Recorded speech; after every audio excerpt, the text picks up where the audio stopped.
हरियाणा निकाय चुनाव के नतीजे कल आने वाले हैं और ऐसे में कल निकाय चुनावों के नतीजों के लिए पूरी तैयारी शुरू हो चुकी है।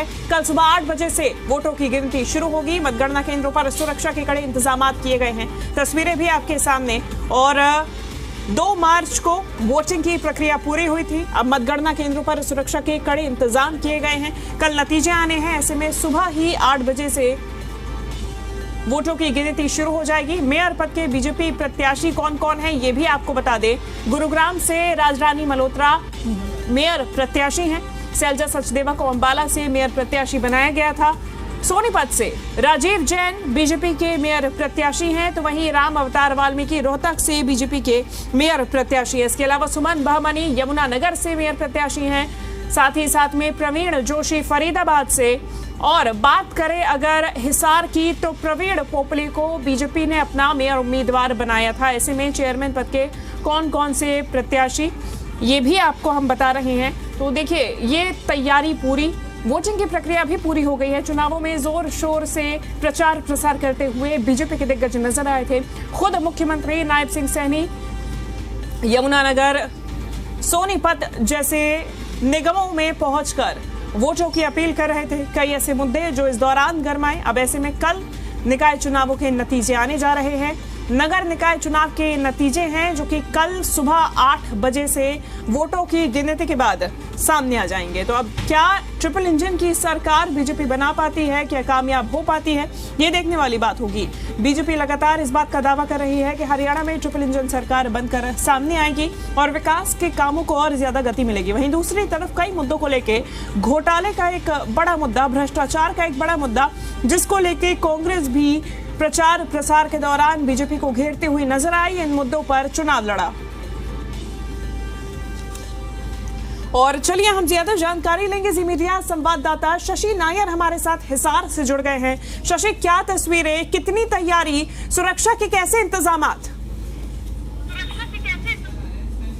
ये निकाय चुनाव को लेकर कल बड़ा दिन है, क्योंकि कल काउंटिंग होने जा रही है, कल मतगणना होने जा रही है हरियाणा के तमाम निगम निकाय चुनाव को लेकर। और इस वक्त हम लोग हिसार में काउंटिंग सेंटर के बाहर ही हैं, महावीर स्टेडियम में, जहां पर ये काउंटिंग होनी है। मैं कुछ तस्वीरें भी आपको दिखाना चाहूँगा। इस वक्त हम लोग स्ट्रांग रूम के बाहर हैं और यहाँ पर सुरक्षा के पुख्ता प्रबंध किए गए हैं। और जो हलचल पिछले 10 दिनों में थोड़ी शांत थी, वो एकदम से यहाँ पर बढ़ गई है। यहाँ पर लगातार गाड़ियों का आना जाना चल रहा है और जो पार्षद और उनके जो प्रतिनिधि होंगे तमाम पॉलिटिकल पार्टियों के, उनके लिए विशेष रूप से भी यहाँ पर अलग से व्यवस्था की गई है। कुर्सियाँ और टेंट्स लगाकर एक अलग से व्यवस्था की गई है। और अभी हमारी कुछ ही देर पहले जो हिसार निकाय चुनाव को लेकर जो निर्वाचन अधिकारी हैं हरबीर सिंह, उनके साथ बात हुई है। उन्होंने कहा कि सुरक्षा के पुख्ता प्रबंध हैं। पिछले 24 घंटे से वैसे तो स्ट्रांग रूम के बाहर पुलिस की व्यवस्था की गई थी, लेकिन इसके अलावा भी अतिरिक्त पुलिस बल लगाया गया है। और महावीर स्टेडियम के जो चारों तरफ के रास्ते थे, वहाँ पर अभी से बैरिकेडिंग कर दी गई है। कल जो है आम जनता के लिए ये जो रोड है जो महावीर स्टेडियम की तरफ आता है, ये पूरी तरह से बंद रहेगा और केवल जिन लोगों को ऑथराइज किया जाएगा चुनाव में काउंटिंग सेंटर के लिए, वो ही लोग यहाँ पर आने होंगे। उनके लिए विशेष रूप से आइडेंटिटी कार्ड और प्रवेश पत्र जारी किए गए। यहाँ तक कि जो कर्मचारी मतगणना में शामिल होंगे, उनके लिए भी प्रवेश पत्र जारी किए गए हैं और तमाम कर्मचारियों की ड्यूटी निर्धारित कर दी गई है। और अभी कुछ ही देर में जो जिला निर्वाचन अधिकारी है वो यहाँ का काउंटिंग सेंटर का दौरा भी करेंगे। आपको बता दूं कि जो गाड़ियों की पार्किंग की व्यवस्था है वो भी कल महावीर स्टेडियम में से बाहर होगी। किसी भी तरह की व्हीकल की एंट्री सिवाय निर्वाचन अधिकारी और उनसे जुड़े कुछ अधिकारी जो होंगे, जो काउंटिंग में शामिल होंगे, उनके अलावा किसी को भी अंदर आने की इजाज़त नहीं होगी। पॉलिटिकल पार्टियों के प्रतिनिधि जो हैं वो इसमें शामिल होंगे काउंटिंग में। मैं आपको बता दूं कि हिसार में 20 वार्ड हैं। जो पार्षद के लिए है वो मतगणना अलग से होगी और जो मेयर के प्रत्याशी हैं उनके लिए जो मतगणना है वो अलग से होगी। मेयर के लिए कुल 15 टेबल्स लगाई गई हैं, 239 बूथ हैं और लगभग 16 राउंड में ये जो गिनती है वो मतगणना का जो काम है वो पूरा होगा। जो निर्वाचन अधिकारी उन्होंने हरबीर सिंह ने ये भी बताया है कि लगभग 2 बजे तक जो है मतगणना का तमाम काम जो कार्य है वो पूरा हो जाएगा, क्योंकि जो पार्षद की जो काउंटिंग होनी है, जो मतगणना होनी है, वो पहले वार्ड की होगी। इसी तरह से 20 वार्ड वार्ड तक, जो 20 वार्ड है उसकी सबसे अंत में मतगणना शुरू होगी और उसके जो हर वार्ड के जो प्रतिनिधि होंगे वो भी अलग अलग होंगे। ऐसे में इस प्रक्रिया में थोड़ा सा वक्त लग सकता है, लेकिन जो मेयर की मतगणना है वो उम्मीद की जा सकती है कि लगभग 1 बजे तक फाइनल नतीजे सामने आ जाएंगे। निश्चित तौर पे मैं लौटूंगी। शशि, हमारे साथ देवेंद्र भारद्वाज भी जुड़ गए हैं गुड़गांव से। देवेंद्र, क्या तैयारियां गुड़गांव में, कितने सेंटर्स हैं काउंटिंग के लिए, और कल सुबह 8 बजे से वोटों की गिनती होनी है, ऐसे में सुरक्षा के लिहाज से कितने कड़े इंतजाम?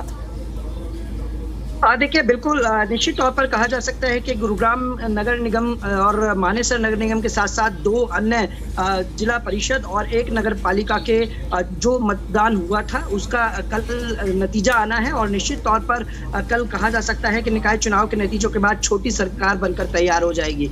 इसको ध्यान में रखते हुए जिला प्रशासन की तरफ से गुरुग्राम जिले के अंदर 5 अलग अलग जगहों पर काउंटिंग होगी, जहां मतदान केंद्र बनाए गए हैं, वहां सुरक्षा के पुख्ता इंतजाम किए गए हैं। 4 डीसीपी के नेतृत्व में टीम गठित की गई है, जिसमें 10 एसीपी और 19 इंस्पेक्टर के अलावा लगभग 2500 से ज्यादा पुलिसकर्मी तैनात रहेंगे। और सबसे महत्वपूर्ण बात हो जाती है कि गुरुग्राम की बात की जाए तो गुरुग्राम नगर निगम में लगभग 8.5 लाख मतदाताओं ने ये सुनिश्चित करना था कि जो उनका शहर की सरकार का नेतृत्व करेगा, मेयर का चुनाव होना था। अलग अलग 36 वार्ड थे, उन जिला पार्षदों के लिए जो मतदान हुआ था उसका कल नतीजा आएगा। तो अब कहा जा सकता है कि जो ईवीएम में उनकी किस्मत कैद है, कल जब ईवीएम का पिटारा खुलेगा तो उनकी किस्मत का किसी का सितारा जगेगा तो किसी का सितारा डूब जाएगा। तो इन तमाम पहलुओं को मद्देनजर रखते हुए पुलिस ने भी पुख्ता इंतजाम किए हैं, क्योंकि अमूमन तौर पर देखा जाता है कि जब नतीजे आते हैं तो उसके बाद जो मेयर है या पार्षद हैं और जीत के बाद जो जश्न का माहौल होता है, उनके कार्यकर्ता जिस तरह का जश्न मनाते हैं, तो किसी भी तरह की कोई बाधा ना आए, ना तो ट्रैफिक में कोई बाधा आए, ना किसी तरह की कोई अप्रिय घटना ना हो। इन तमाम पहलुओं को ध्यान में रखा गया है और गुरुग्राम पुलिस की तरफ से सुरक्षा के पुख्ता इंतजाम किए गए हैं। गुरुग्राम नगर निगम और मानेसर नगर निगम दोनों की अलग अलग जगह पर काउंटिंग होगी। मानेसर एसडीएम ऑफिस में काउंटिंग होगी तो गुरुग्राम के सेक्टर 14 गर्ल्स कॉलेज में काउंटिंग होगी, जहां 14 टेबल बनाई गई हैं। पहले मेयर जो प्रत्याशी हैं उनकी जो मतदान हुआ था उनके लिए काउंटिंग की जाएगी और उनके नतीजे आने के बाद सभी 36 वार्ड के पार्षद प्रत्याशियों की गिनती शुरू हो जाएगी। और इसके साथ साथ नगर परिषद सोहना जहां उपचुनाव हुआ है चेयरपर्सन के लिए, इसके अलावा हेली मंडी पटौदी जहां नगर परिषद का पहली दफा चुनाव हो रहा है, तो वहां भी सुरक्षा के पुख्ता इंतजाम किए गए हैं। एक नगर पालिका जो कि फरूखनगर में है, वहां अलग काउंटिंग सेंटर बनाया गया है। इन सभी 5 जगहों पर पुलिस का कैड़ा पैरा रहेगा। और सबसे महत्वपूर्ण बात हो जाती है कि जिला प्रशासन की तरफ से आश्वस्त किया गया है, सभी प्रत्याशियों से अपील भी की गई है कि वो अपने कार्यकर्ताओं को कहें कि मतदान केंद्र के आसपास ज्यादा संख्या में एकत्रित ना हो और उनको जहां जश्न मनाना है अपने एक अलग जगह पर जाके जश्न मनाए, जिससे ट्रैफिक व्यवस्था बाधित ना हो। इसके अलावा किसी भी तरह से किसी भी व्यक्ति को कोई बाधा ना हो। फिलहाल इन तमाम पहलुओं को मद्देनजर रखते हुए गुरुग्राम पुलिस जिला प्रशासन की तरफ से पुख्ता इंतजाम किए गए हैं। और फिलहाल ठीक है, मैं लौटूंगी देवेंद्र। सुरक्षा के प्रशासन की तरफ से कड़े इंतजाम किए गए हैं काउंटिंग को लेकर भी, लेकिन शशि बात की जाए दलों की अपनी क्या तैयारी है काउंटिंग डे के लिए? वोटिंग की गिनती, जो वोटों की गिनती कल से शुरू होगी, तो क्या अपने अपने वॉलंटियर्स भी इन वोटिंग काउंटिंग सेंटर्स पर तैनात करेंगे दल? अभी तो फिलहाल इस तरह की स्थिति कोई ज़्यादा लग नहीं रही, क्योंकि जिस तरह से विधानसभा में पहले से ही जो पॉलिटिकल पार्टीज के प्रतिनिधि थे वो यहाँ पर मौजूद रहते थे। हालांकि शुरुआत के दिनों में जब ईवीएम मशीनें स्ट्रांग रूम में रखी गई थी तो प्रतिनिधि थे वो नज़र आ रहे थे, लेकिन अब चूंकि 10 दिन बीत गए हैं, अभी तो फिलहाल इस तरह की यहाँ पर इस वक्त हम काउंटिंग सेंटर के अंदर ही हैं, इस तरह की कोई गतिविधि यहाँ पर नज़र नहीं आ रही, ना तो किसी पॉलिटिकल पार्टी के प्रतिनिधि यहाँ पर नज़र आ रहे हैं। हालांकि प्रशासनिक स्तर पर काफ़ी अमली जामा यहाँ पर है, यहाँ पर हलचल तेज हो गई है, पुलिसकर्मी है, जिला निर्वाचन अधिकारी भी अभी कुछ ही देर में यहाँ पर आने वाले हैं, तो वो लोग तमाम नजर आ रहे हैं। क्योंकि जिस तरह से इस बार वोटिंग का जो ट्रेंड रहा था उसको देखकर लग रहा है कि पॉलिटिकल पार्टीज में भी उतना उत्साह जो है वो शायद नजर नहीं आया। क्योंकि अगर मैं हिसार की बात करूं तो हिसार में 52% ही रहा है, जबकि पिछले निकाय चुनाव में ये आंकड़ा 62% के पार चला गया था। और अगर उससे भी पहले की बात करूं तो ये आंकड़ा 67% था, जो अब 52% पर आकर सीमित हो गया है। तो ऐसे में पॉलिटिकल पार्टी भी शायद अभी चुप्पी साधे हुए हैं कि कल किस तरह के नतीजे सामने आएंगे, उसके बाद ही सारी चीज़ें सामने आएगी। लेकिन इतना तय है कि सुबह के वक्त जो है यहाँ पर अच्छी खासी हलचल देखने को मिलेगी। और अभी जिस वक्त हम यहाँ पर खड़े हैं तो पॉलिटिकल पार्टी के प्रतिनिधि भी यहाँ पर पहुँचने लग गए हैं। ऐसे में क्योंकि दिन जो है वो कल बड़ा दिन है, निकाय चुनाव को लेकर कल से मतगणना शुरू होनी है, तो उसको लेकर अब शाम तक यहाँ पर भी मुझे लगता है कि तमाम पॉलिटिकल पार्टियों के प्रतिनिधि जो हैं वो पहुँच जाएंगे, क्योंकि सभी अभी चुप्पी थामे हुए हैं। क्योंकि नतीजे किसकी तरफ जाते हैं वो बड़ी बात होगी, वो कल आएंगे। और कल अमूमन जिस तरह से हमारी बात हुई है निर्वाचन अधिकारी से, उन्होंने कहा है कि हिसार में पार्षद और मेयर दोनों के जो काउंटिंग है वो एक साथ शुरू होगी। दोनों के लिए अलग अलग हॉल निर्धारित किए गए हैं और दोनों की जो काउंटिंग है वो एक साथ शुरू होगी। पार्षद में 1 से लेकर 20 तक वार्ड होंगे और मेयर की जो काउंटिंग है उसके लिए अलग हॉल होगा। तो अमूमन 2 बजे तक उन्होंने कहा है कि मैं तमाम जो मतगणना का काम है वो पूरा कर लिया जाएगा। लेकिन अब जैसे जैसे ये शाम ढल रही है वैसे वैसे यहाँ पर जो पॉलिटिकल पार्टियों के प्रतिनिधि हैं वो भी आकर स्थिति का जायज़ा लेने लगे हैं। हालांकि प्रशासन तो मुस्तैद है इस वक्त। आप देखिए हमारे साथ जो कांग्रेस के यहाँ से मेयर के प्रत्याशी रहे हैं कृष्ण सिंगला, वो अभी यहाँ पर पहुँचे हैं। कृष्ण जी, कल मतगणना का काम शुरू होगा तो किस तरह की उम्मीद है, क्या आशाएं हैं और जो इंतजामात किए गए हैं वो आपको कैसे लगे? देखिए, इंतजाम मैं रोज़ चेक करता हूँ, प्रशासन ने अच्छा किया हुआ है और कल सुबह 8 बजे काउंटिंग है। हमें पूर्ण विश्वास है कि कांग्रेस जीतेगी। तो जिस तरह से इस बार कम वोटिंग हुई है, आपको क्या लगता है वो किसके हक में जाएगी, बीजेपी या कांग्रेस के? देखिए, कम वोटिंग का मतलब ये है कि सरकार से जनता का मोह भंग होना, जनता का मोह भंग होने की वजह से ये वोटिंग कम हुई है। जो कम वोटिंग है वो कांग्रेस के पक्ष में जाएगी। तो आपको क्या लगता है कि जो इंतजामात किए गए हैं, पुलिस की व्यवस्था की गई है, वो पूरी है?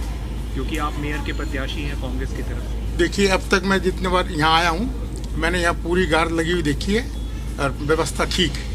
तो आपने देखा कि ये कांग्रेस के मेयर के प्रत्याशी हैं कृष्ण सिंगला, जिनका कहना है कि वो लगातार रोज एक बार यहाँ पर आते हैं और जिस तरह के इंतजामात जिला निर्वाचन अधिकारी, जिला प्रशासन की तरफ से किए गए हैं वो पूरी तरह से इस इंतजामात से संतुष्ट हैं।